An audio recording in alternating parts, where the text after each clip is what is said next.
तो hello viewers, अपनी financial journey को आगे बढ़ाते हुए उसे अपलिफ्ट करते हुए हमारी जो आज के इस वीडियो का मुख्य टॉपिक है वो है एसआईपी अर्थात सिस्टमैटिक इन्वेस्टमेंट प्लान।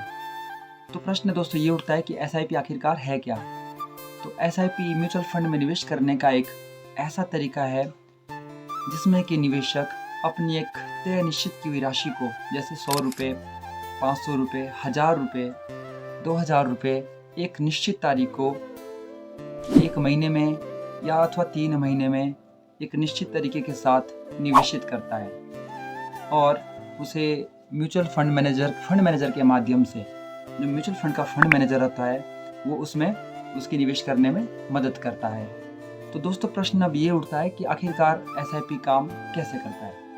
तो एसआईपी में दोस्तों जब भी हम लोग कोई भी एक निश्चित राशि फंड मैनेजर के द्वारा म्यूचुअल फंड में निवेश करते हैं तो उस निश्चित की राशि के द्वारा हमें कुछ यूनिट्स प्राप्त होती है, जिसे कि दोस्तों टेक्निकल भाषा में NAV अर्थात नेट एसेट वैल्यू कहा जाता है।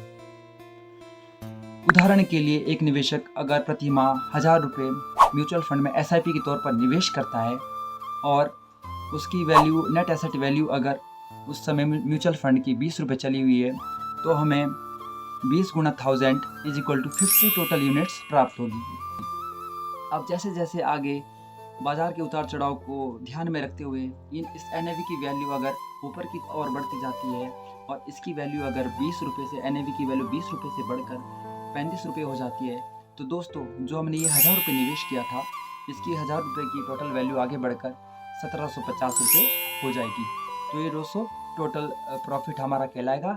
और अगर दोस्तों इसके रिटर्न की बात की जाए कि एसआईपी में मुख्यतः हमें रिटर्न कितना मिलता है, तो औसतन इसमें 12 से 15% का रिटर्न म्यूचुअल फंड में अर्थात एसआईपी में माना जाता है। इसी दृष्टिकोण से एक अवेयर जागरूक निवेशक होता है वो FD/RD में निवेश करने की बजाय लॉन्ग टर्म दृष्टिकोण से इसमें निवेश करता है, एसआईपी में निवेश करता है।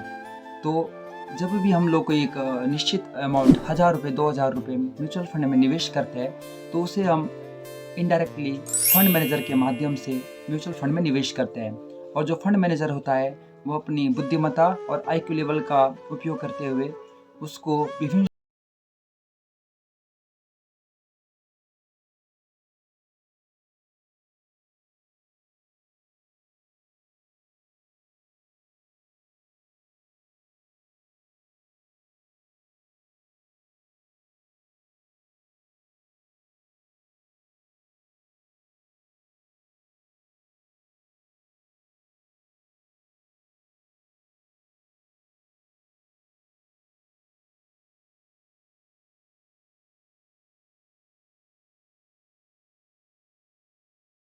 पे बना सकते हैं। तो दोस्तों SIP की एक मुख्य विशेषता यही है, पावर ऑफ कंपाउंडिंग, जिसे कि हमने 6 से लेकर 10 तक, आगे लॉन्ग रन तक काफ़ी दीर्घकाल तक पढ़ा है, चक्रवृद्धि ब्याज के रूप में।